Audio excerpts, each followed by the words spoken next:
안녕하세요. CPPG 윈의 김창중 기술사입니다. CPPG 자격증 취득과정 T2 개인정보 보호 제도입니다. 개인정보 보호 제도는 20%고요. 당연히 20 문제가 출제가 됩니다. 개인정보 보호 제도는 어떻게 구성이 되어 있냐면 개인정보 보호 관련 법률 체계, 개인정보보호 원칙과 의무, 정보주체의 권리, 분쟁 해결 절차. 그래서 보통 이제 ISMS랑 조금 결이 다른 그런 문제들이 나올 걸로 예상이 됩니다. 개인정보 라이프 사이클, 수집, 이용, 제공, 파기, 이런 부분은 어떻게 생각하면 이제 T3에서 있고요. T4는 라이프 사이클,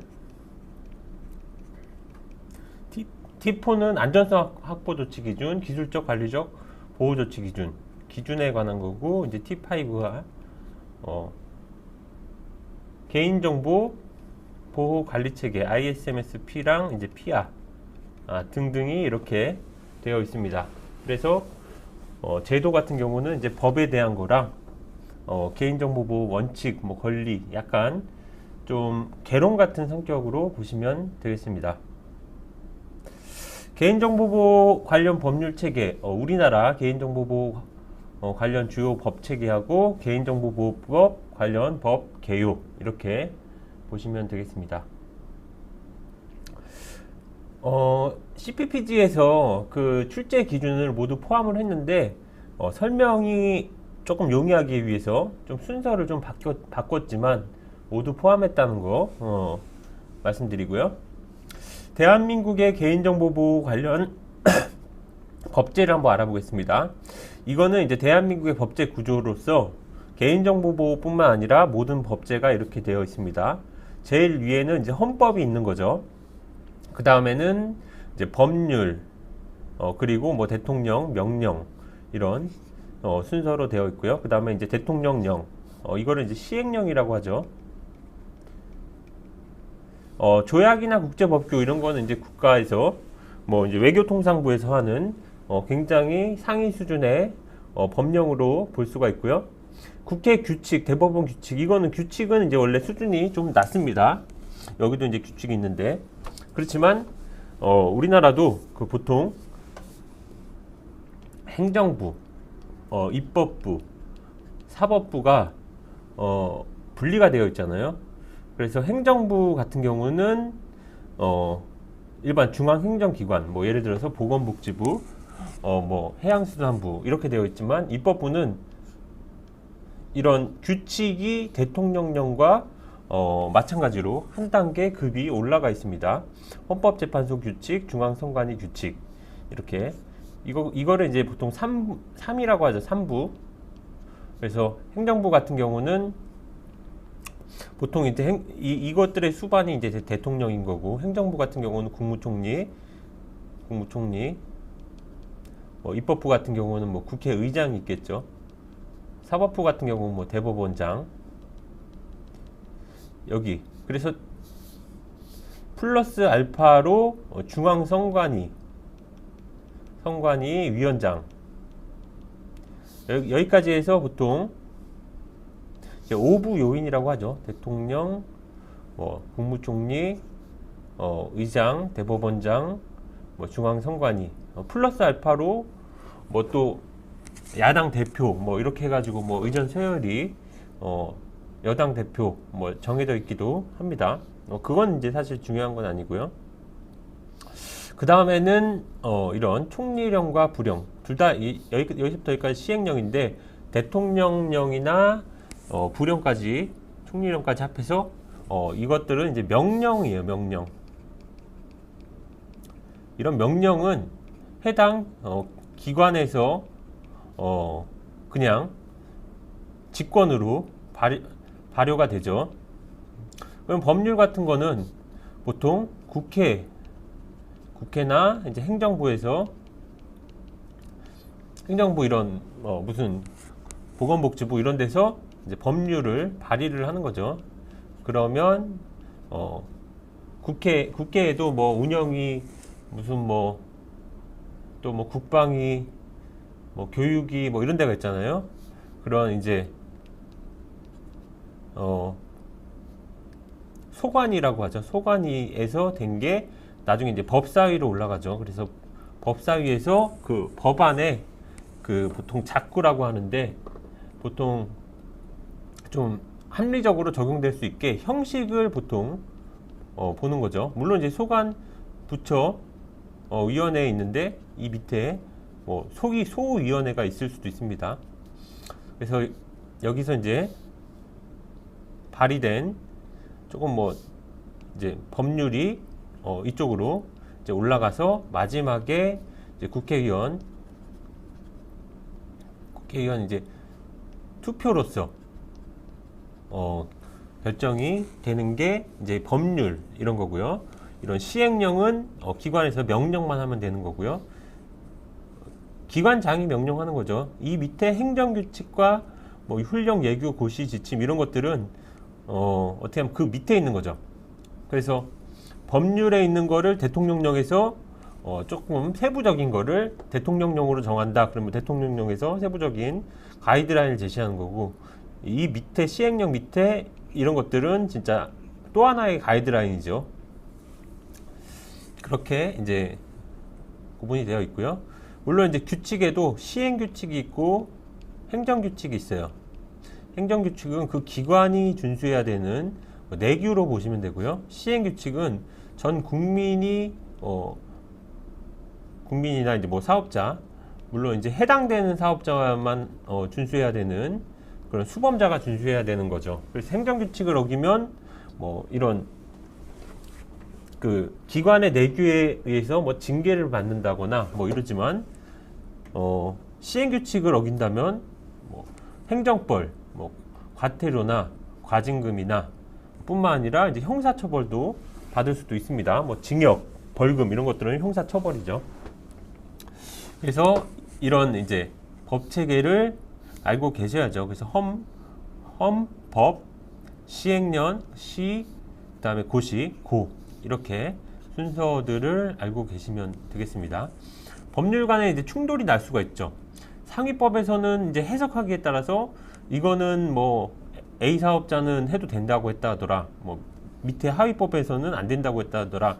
이런 걸 이제 충돌이라고 하는데요. 이럴 때 이제 원칙이 있습니다. 그건 이제 좀 이따 보고요. 일단은 개인정보보호 관련돼서 대한민국 헌법 10조에 모든 국민은 존엄가치, 행복 추구권, 국가는 개인이 가지는 불가침의 기본적 인권을 확인하고 보상. 이게 뭐 개인정보보호법이랑 뭐가 관련이 있느냐? 포괄적으로 보는 거죠. 행복 추구권, 기본적 인권 여기에 들어간다. 그리고 또 모든 국민은 사생활의 비밀과 자유를 침해받지 않을 권리, 이런 거 밑에 이제 개인정보법이 만들어진 거죠. 그래서 개인정보보호 관련 법률이 굉장히 많습니다. 근데 일반법으로는 사회 전반의 개인정보보호를 규율하는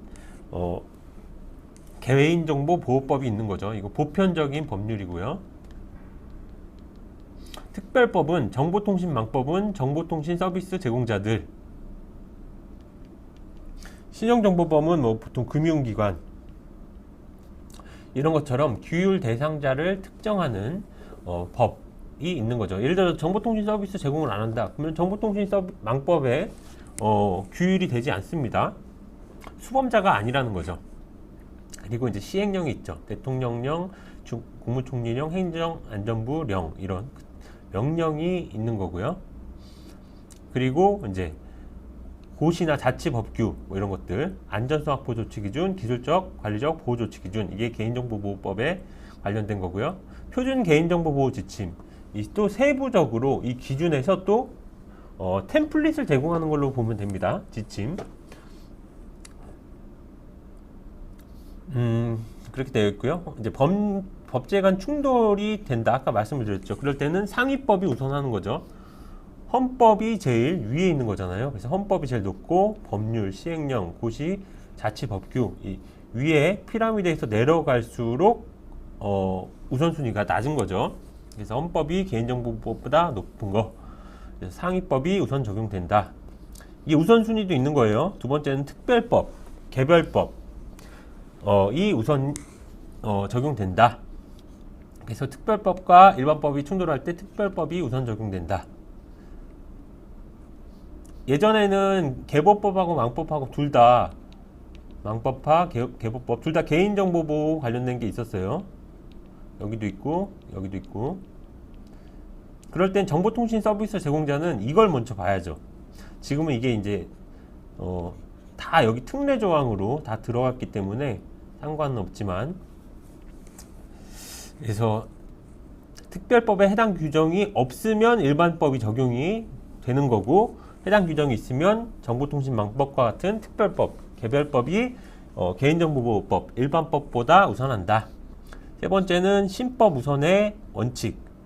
신법과 구법이 충돌할 때는 신법이 당연히 우선 적용되죠. 그래서 2022년 뭐 5월 달에 제정된 게 제정이나 개정된 게 개정이죠. 2021년 뭐 6월 달보다 우선한다. 이렇게 보시면 되겠습니다. 개인정보보호 추진 체계입니다. 변화가 조금 있었어요. 이거는 좀 예전 버전인데요. 헌법기관, 그리고 개인정보보호위원회, 그리고 이제 각 부처가 있었어요. 행정안전부는 개인정보보호법, 여기서 국가행정기관, 공공기관 이야기하는 거죠. 지방자치단체, 뭐 서울시, 뭐 인천시 이런 거, 공공단체, 기타 민간 분야 이렇게 되어 있고요.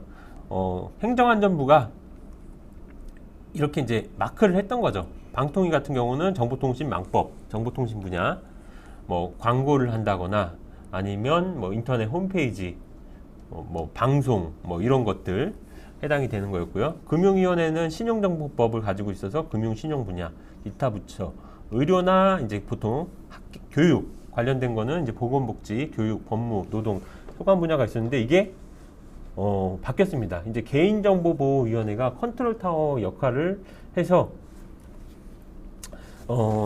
예전에 행정안전부, 뭐 이쪽 방통위, 뭐 금융위 이렇게 하던 1대1 마크를 이제 이쪽에서 다 하는 거예요. 그래서 여기에 이제 중앙행정기관, 지방자치단체, 민간 이렇게 하나의 일원화된 컨트롤 타워가 되었고요. 그래서 뭐 소통이나 협력도 이렇게 자문혁신단, 정책, 뭐 자문 의견 수렴, 뭐 검토 제도화 이렇게 바뀌었습니다.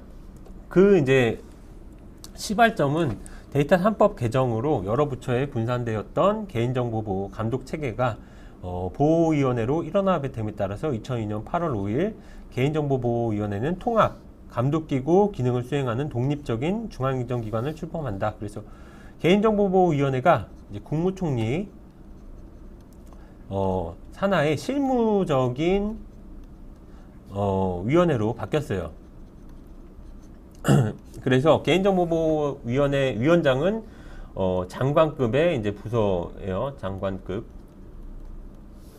뭐 이런 것들은 뭐 시험에 나오진 않지만 그냥 한번 알아두시면 앞으로 이제 개인정보보호 업무를 할 때 좀 좋을 것 같아요. 그래서 행정안전부는 오프라인, 방통위는 온라인, 금융위는 신용정보, 감독 기능이 분산되었는데 이제는 이런 것들이 개인정보보호위원회로 일원화되었다. 그래서 개보위, 뭐 보호위원회 이런 명칭으로도 불립니다. 수범자라고 나와 있어요. 수범자는 어떤 법 규범이 직접적으로 규율하는 대상이다. 그래서 헌법, 법률, 법규, 명령이 직접 규율하는 사람이다. 여기서 사람은 자연인뿐만 아니라 뭐 법인 다 포함하는 거죠. 당해 법률, 구체적인 개별 법률의 의무자로 개별법, 개별 규범을 지켜야 하는 사람이나 사물을 의미한다. 그래서 기본권의 소지자와 기본권의 수범자라는 개념을 구별해야 된다. 기본권의 소지자는 기본권을 향유하는 주권자인 국민, 정보 주체도 해당이 되겠죠. 기본권의 수범자는 주권자의 기본권을 보호해야 하는 의무를 지는 국가기관, 지자체, 공법인을 의미한다. 그래서 수범자들을 한번 이렇게 표로 만들어 봤습니다. 개인정보보호법에서는 개인정보 처리자라는 이름으로 보통 수범자가 불리고요. 그리고 개인 같은 경우는 개인정보보호법에서는 이제 영상정보 처리기기를 다룰 때 개인정보 처리자뿐만 아니라 일반 개인도 적용이 되는 거고요. 전자정보법에서는 이제 전자정보 행정기관이 여기 있는 법들이 다 개인정보 관련된 그런 법 조항이 다 있는 법들이에요. 정보통신망법에서는 민간에선 전기통신사업자, 그리고 뭐 이런 데는 인터넷 홈페이지 서비스를 하는 데가 정보통신 서비스 제공자, 뭐 개인도 광고 전송할 때 또 정보통신망법이 적용이 되고요. 신용정보법은 신용정보회사나 신용정보 집중기관, 민간도 이런 데가 있어요. 뭐 피지사, 벤사, 전자금융거래법에서도 전자금융업자, 보조업자, 금융회사는 여기 있고, 의료법의 범자는 의료기관, 정보통신기반보호법은 IDC라고 보면 돼요. 정보통신기반시설을 보유한 민간사업자. 그래서 수범자란 개념 많이 나오는 용어이기 때문에 꼭 알아두시고요. 그리고 이 수범자가 지금 이 표처럼 명확하게 분류가 안 될 때도 있습니다. 제가 이 법들을 하나씩 전체를 다 알고 있지는 못해요. 다 아는 사람도 없고 사실. 개인정보보호 적용 대상입니다. 일반적으로 두 개의 법이 메인이에요. 그래서 지금 이제 일원화됐잖아요. 그래서 이게 한 80%, 이게 한 18%, 나머지 2%는 기타, 이렇게 시험에 나온다고 보시면 되겠습니다. 개인정보보호법은 개인정보보호위원회가 규제기관이에요. 그래서 정의를 보면 업무를 목적으로 하는 개인정보 파일을 운용하기 위해서 스스로 다른 사람을 통해서 개인정보를 처리하는 공공기관, 법인, 단체, 개인. 정의라기보단 수범자입니다. 여기서 이제 업무를 목적으로 한다는 게 굉장히 중요한데요.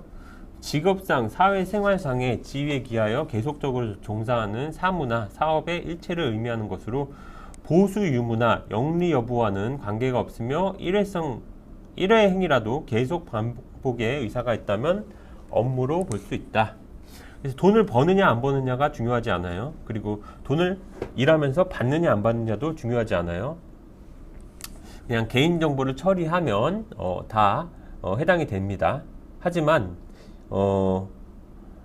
그게 이제 업무의 목적이죠. 일회 행위, 예를 들어서 연애 5월 달에 무슨 행사를 한다. 그래서 개인정보 수집이 필요하다. 다음 연도에도 똑같이 한다. 그런 거는 이제 계속 반복의 의사가 있다는 걸로 볼 수 있죠. 하지만 이제 일회성으로 어떤 100주년 무슨 행사를 한다. 그런 거는 조금 다를 수는 있는 거죠. 업무 목적이라기보다는 그거는 이벤트로 볼 수가 있으니까 그런 거고요. 적용 대상은 공공기관, 여기 국회, 법원, 헌법재판소 아까 한번 설명을 드렸고요. 그리고 학교도 공공기관으로 칩니다. 사립학교 포함해서.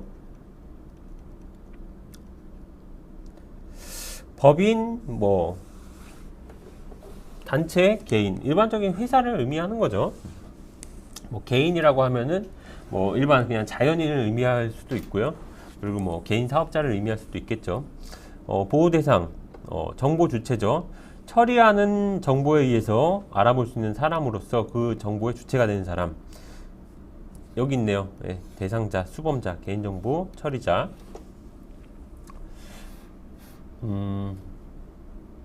정보통신망법. 이거는 방송통신위원회. 보통 방송통신위원회가 주로 하는 게 주파수 같은 거, 그런 거를 이제 판매하잖아요. 무슨 몇 기가헤르츠 이런 것들은 U+에게 주고, 그리고 방송 허가권,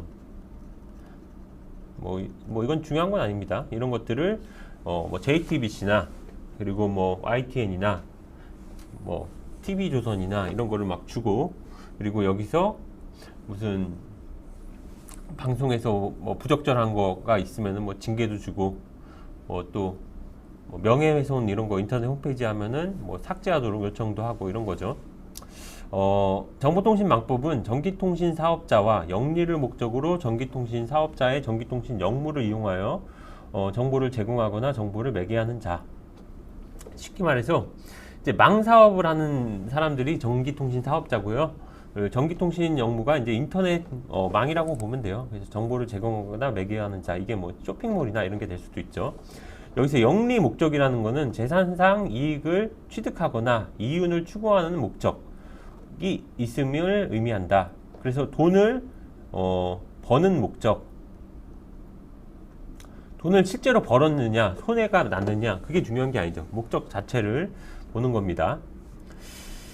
학술, 종교, 자선단체는 비영리단체가 순수하게 해당 단체의 설립 목적을 실현하기 위해 웹사이트를 개설하여 운영하는 경우는 정보통신 서비스 제공자로 보기 어려움. 그래서 교회 같은데 요즘에 막 설교 같은 거를 그 코로나 그러니까 VOD를 올리잖아요.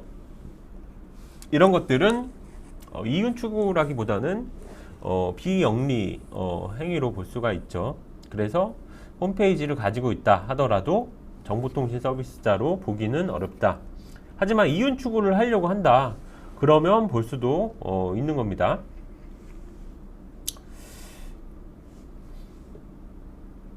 전기통신 사업자, 아까 말씀드렸죠. 여기를 나눌 수가 있는데 기간통신 사업자, KT, LG U+, SKT, 핸드폰 보통 뭐 통신을 하는 이동통신 사업자로 보면 되고요.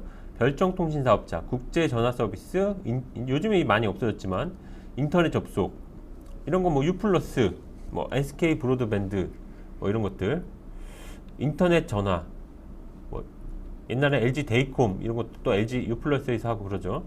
주차 안심 서비스 이런 거를 별정통신 사업자라고 하고요. 부가통신 사업자는 포털 사이트, 뭐 게임 사이트, 쇼핑몰, 커뮤니티. 그래서 이거는 네이버 얘기하면 되고요. 게임 사이트는 뭐 넷마블 뭐 이런 거, 쇼핑몰은 뭐 좀 뭐 많죠. 뭐 인터파크 뭐 이런 거, 쿠팡, 뭐 커뮤니티 서비스 뭐 이런 것도 해당이 되고요. 여기는 이제 이용자라는 용어를 보호 대상으로 합니다. 정보통신 서비스 제공자가 제공하는 정보통신 서비스를 이용하는 자, 그리고 수범자는 정보통신 서비스 제공자 등이라는 용어도 많이 쓰기도 해요. 뭐 제공자나 제공자 등이나 똑같습니다. 그래서 개인정보보호법은 업무 목적, 정보통신망법은 영리 목적, 개인정보 처리자, 정보통신 서비스 제공자, 이렇게 알아두시면 되겠습니다. 정보통신 서비스 제공자 아까 나왔는데 해당 여부 한번 살펴보겠습니다. 제가 이제 하는 거는 CPPG보다 조금 뎁스가 더 있어요. 하지만 저는 이제 좀 그래요. CPPG가 합격이 굉장히 중요하지만 CPPG가 어떻게 하면 개인정보 보호에 다 커버하진 않잖아요. 개인정보 보호의 이제 일부를 커버하는 거잖아요. 그래서 CPPG에 꼭 나오는 거 그것만 하는 것보다 좀 포괄적으로 아는 게 더 좋을 것 같아요. 왜냐하면 CPPG에서 나오는 게 이 밖에서 나올 수도 있고, 그래서 좀 포괄적으로 말씀을 드리는 거고 어렵지도 않습니다, 사실. 그래서 아까 정보통신 서비스 제공자 이거 용어 정의 말씀드렸고요. 하나씩 보면 전기통신 사업자, 정보통신 서비스 제공자에 해당한다. 이거 해당 여부를 보는 거예요. 상법상 상인 및 회사, 상법상 상인 및 회사는 영리를 목적으로 하는 사업을 영위하죠. 그래서 영리행위가 없더라도 기본적으로 정보통신 서비스 제공자에 해당이 됩니다. 그리고 비영리 법인, 뭐 학술, 종교, 뭐 자선기회, 사교 이런 경우는 순수하게 해당 법인의 설립 목적을 실현하기 위해서 정보통신 서비스를 제공하는 경우 정보통신 서비스 제공자에 해당하지 않고요. 근데 비영리 법인이 수익 사업을 하는 경우 정보통신 서비스 제공자에 해당이 될 수가 있는 거죠. 예를 들어서 무슨 학술 단체 뭐 이런 데서 뭐 IoT 무슨 학술 뭐 단체가 있다고 한번 가정을 했을 때 여기서 IoT 관련된 스타트업에 투자해서 펀드를 판매한다. 뭐 말도 안 되는 이야기일 수 있는데 이럴 때는 정보통신 서비스 제공자에 포함이 될 수가 있어요. 특수법인이 법률상 목적 중 비영리 사업을 위해 정보통신 서비스를 제공하는 경우 해당이 되지 않습니다. 그러니까 영리냐 비영리냐만 보면 돼요. 하지만 특수법인이 목적 사업으로 영리 사업을 하는 경우 정보통신 서비스 제공자에 해당이 됩니다. 그래서 SPC 막 이런 얘기도 있잖아요. 스페셜 퍼포즈 뭐 컴퍼니 이렇게 해가지고 코퍼레이션 뭐 이렇게 해가지고 공기업, 이거 잘 모르시는 분도 있는데 공기업은 기본적으로 영리를 목적으로 사업을 영위합니다. 그래서 해당 사업을 목적으로 서비스를 제공하는 경우 정보통신 서비스 제공자에 해당됩니다. 뭐 대표적인 데가 뭐 인천공항공사 뭐 이런 데도 공기업이잖아요. 영리 목적으로 합니다. 그래서 당연히 정보통신 서비스 제공자에 해당이 되고요. 준정부기관 이런 뭐 정부 업무 수탁, 뭐 기금 관리 업무 이런 것들은 해당되지 않고, 기타 뭐 공공기관 이거는 또 개별적으로 따져봐야 되고, 의료기관이 웹사이트 등 정보통신 서비스를 제공하면서 경제적 이익을 취할 목적으로 영리 행위를 할 때는 정보통신 서비스 제공자 해당이 됩니다. 그래서 보통 이제 대형 병원들은 다 해당이 돼요. 다만 의료기관이 내원 환자 대상으로 오프라인 진료만 수행하는 경우, 뭐 진료 사전 예약 웹사이트, 전화 예약 서비스 이런 것들은 해당되지 않습니다. 보통 동네 병원, 조그만 병원들은 이렇게 되겠죠. 학교 같은 경우는 법률에 따라서 설립되어 교육을 수행하는 학교는 기본적으로 비영리입니다. 원칙적으로 해당되지 않습니다. 하지만 사립학교 등 상행위를 영리 목적으로 정보통신 서비스 제공할 때는 또 해당이 되고요. 이제 금융회사 같은 경우는 영리 목적으로 금융업을 영위하는 자죠. 당연히 정보통신 서비스 제공자 해당이 됩니다. 그래서 정보통신 서비스 제공자로부터 이용자의 개인정보를 제공받는 자는 정보통신 서비스 제공자의 관리를 받지 않고 책임하에 제공받은 목적 범위 내에서 개인정보를 이용하는 자이므로 정보통신 서비스 제공자와 유사한 정도의 의무를 부담한다. 정보통신 망법에 적용을 받는다. 이렇게 보시면 되겠습니다. 두 번째는 개인정보 보호 원칙과 의무를 살펴보겠습니다. 많죠. 2에서 12까지. 그래서 하나하나가 조금 뎁스가 있는 내용이 있습니다.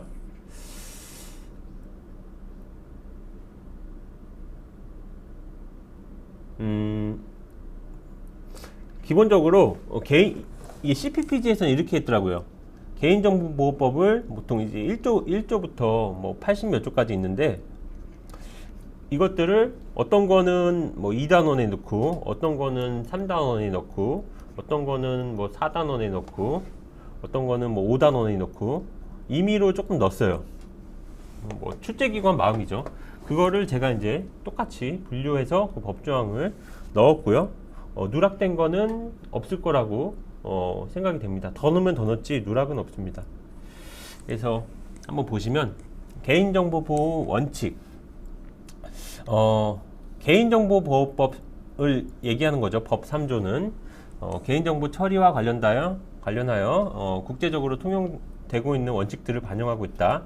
그래서 1980년 제정된 OECD 사생활 가이드라인상의 개인정보보호 8원칙과 EU의 회원국 입법 기준이 되는 개인정보보호 지침 9546EC 1995 일반 개인정보보호법 GDPR 2018을 참조하였고, 우리나라가 제정 과정에서 결정적인 역할을 수행한 에이펙 사생활 원칙도 고려했다.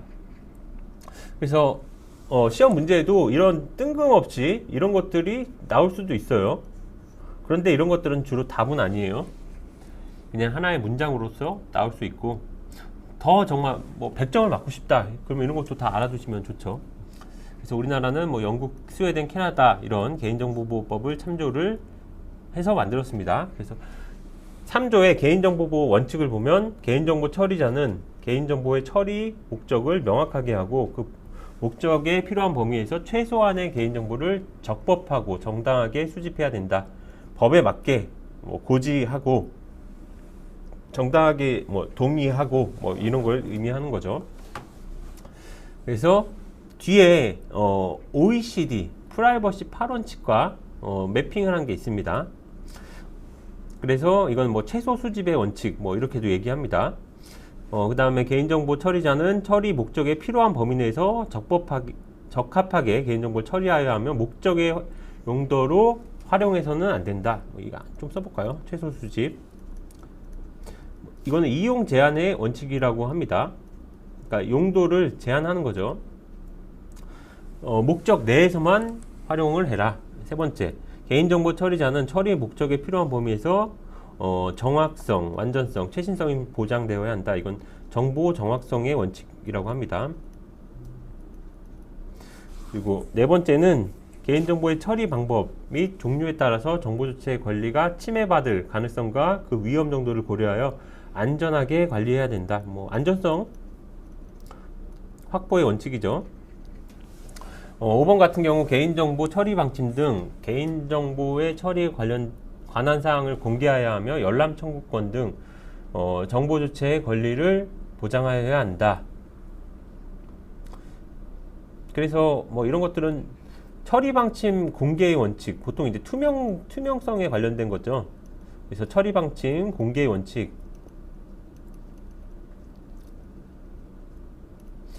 이렇게 보면 되고요. 권리를 보장하는 거는 참여의 원칙 이렇게도 볼 수가 있습니다. 개인정보 처리자는 정보 주체의 사생활의 침해를 최소화하는 방법으로 개인정보를 처리해야 한다. 이것도 최소 수집의 원칙에 해당이 될 수도 있고,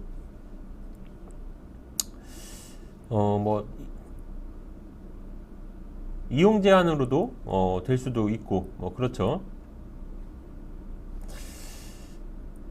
개인정보를 익명 또는 가명으로 처리하여도 수집 목적을 달성할 수 있는 경우, 익명 처리가 가능한 경우에 익명에 의하여 익명 처리로 목적을 달성할 수 없는 경우에는 가명으로 처리해야 된다. 가명화 이것도 사실 최소 수집으로 또 볼 수가 있습니다. 뒤에 정리된 게 있지만, 그리고 이렇게 명확하게 해야 되고, 이거는 이제 또 목적 명확화 또 원칙에 해당이 될 수가 있죠. 그리고 개인정보 처리자는 법 및 관계 변경에서 규정하고 있는 책임과 의무 준수하는 책임의 원칙 이런 게 있습니다. 실천함으로써 정보 주체의 신뢰를 얻기 위해서 노력해야 된다. 이거를 OECD 프라이버시 8원칙으로 할 수가 있습니다. 그러면 이렇게 됐고요. 8원칙이에요. 그래서 수정, 모기, 안공, 참책 이렇게 외울 수 있습니다. 여기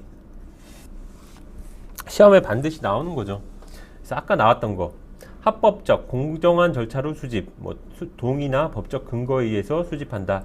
수집지 최소한으로 제한한다. 그래서 목적에 필요한 최소 정보 수집, 사생활 침해, 익명 처리 이런 게 수집 제한이었어요. 정보 정확성의 원칙, 개인정보는 이용 목적에 부합해야 되고 이용 목적 범위 내에서 정확하고 완전하고 최신화. 정확한은 이제 무결성에 관련된 거고, 완전한 건 누락이 없어야 되는 거죠. 최신화는 이제 현행화를 하라는 거죠. 현재 정보. 정확한은 이제 무결성 관련된 거. 그래서 처리 목적 내에서 정확성, 완전성, 최신성. 이건 GDPR에서 이제 정확성. 그리고 아까 수집 제한은 데이터 최소화. 목적 명확화의 원칙. 수집 목적은 수집 시까지 명확하고 목적이 변경 시마다 명확화되도록 제한한다. 그래서 처리 목적의 명확화. 그래서 보통 이제 목항 기거 이런 것들은 이제 고지하게 하거든요. 그래서 개인정보 처리 목적, 개인정보 항목, 보유 기간, 거부권 이런 것들 고지하는 게 목적 명확화이고요. 이용 제한의 원칙. 명확화된 목적 이외에 이용 제공 금지, 정보 주체의 별도 동의, 법률 규정에 의한 경우 예외. 그래서 목적 범위 내에서 적법하게 처리, 목적의 활용 금지, 저장 기간 제한. 이게 또 관련이 있습니다. 기간이 넘으면 목적 달성을 했다거나 개인 정보가 불필요하게 되었다 이렇게 볼 수가 있기 때문에 저장 기간만 넘어도 이용 제한을 해야 되는 거고요. 여기 좀 안타깝게 됐네. 안전성 확보의 원칙. 개인정보 분실, 불법 접근, 파괴, 오남용, 수정, 게시 등 위험에 대하여 합리적인 안전조치. 그래서 권리 침해 가능성 등을 고려하여 안전하게 관리한다. 무결성과 기밀성 이야기고요. 처리 방침 공개의 원칙. 개인정보 관련 개발, 실시, 정책을 공개하고요. 개인정보 존재, 특성, 이용 목적, DPO 등을 공개한다. 개인정보 처리 방침에 공개할 수도 있고, 공공기관 같은 경우는 이제 개인정보 파일을 보호위원회에 뭐 등록하는 거, 뭐 이런 게 해당이 되죠. 그래서 적법성, 공정성, 투명성, 처리 방침의 공개, 안내하는 거는 그냥 일반인들이 어떻게 개인정보가 처리되고 있는지 그런 방침을 보는 거죠. EU GDPR에서도 나왔죠. EU GDPR에서도 특정 조건에 해당되는 경우 개인정보 이런 처리 기록을 공개하도록 했죠. 그래서 뭐 250 권민죄 이렇게 있었죠. 250 명 이상 권리 침해하는 거, 민감 정보, 그리고 뭐 범죄나 뭐 이런 정보를 하는 프로세서 컨트롤러는 공개해야죠.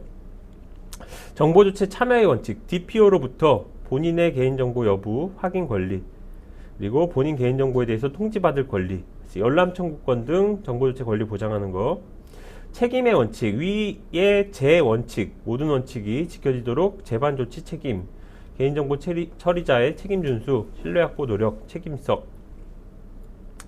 그래서 핵심은 목적 범위 내에서 적법하게 처리. 이거는 범위 내잖아요. 그래서 수집 제한의 원칙이 아니고 목적 명확화의 원칙이 아니고 이용 제한의 원칙으로 이렇게 볼 수가 있습니다. 여기 나왔죠.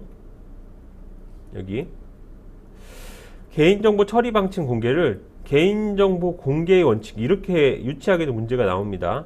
개인정보 공개하면 안 되죠. 그래서 처리 방침 공개의 원칙이 맞는 거고요. 열람 청구권 등 정보주체 권리 보장, 정보 정확성 같은데 정보주체 참여의 원칙이다. 이렇게 알고 계시면 되겠습니다. 그래서 개인정보보호법 조항들을 제가 다 정리해서 정리하는데 힘들었어요. 그래서 T2의 2장, T2의 3장, T3의 1장, T3의 2장, T3의 3장 이렇게 분류를 했습니다. 그래서 수집, 이용, 뭐 관리, 보관, 파기, 정보주체 권리, 정보통신 서비스 이렇게 조항들이 있고요.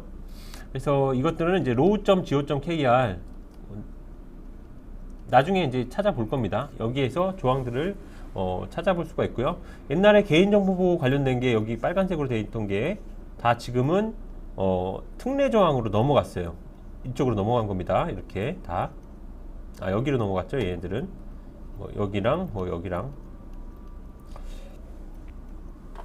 이렇게 이제 넘어간 거고, 그래서 개인정보보호법에는 이렇게 이런 조항들이 여기 단원에 있다는 거 어떻게 하면 조견표예요.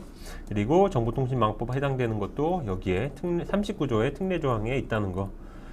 여기 23조의 2는 아직도 망법에 남아 있어요. 주민등록번호 뭐 처리하는 뭐 통신사 본인 인증 뭐 이런 것들. 나머지 다 넘어갔고요. 광고 관련된 건 아직도 남아 있어요. 50조에.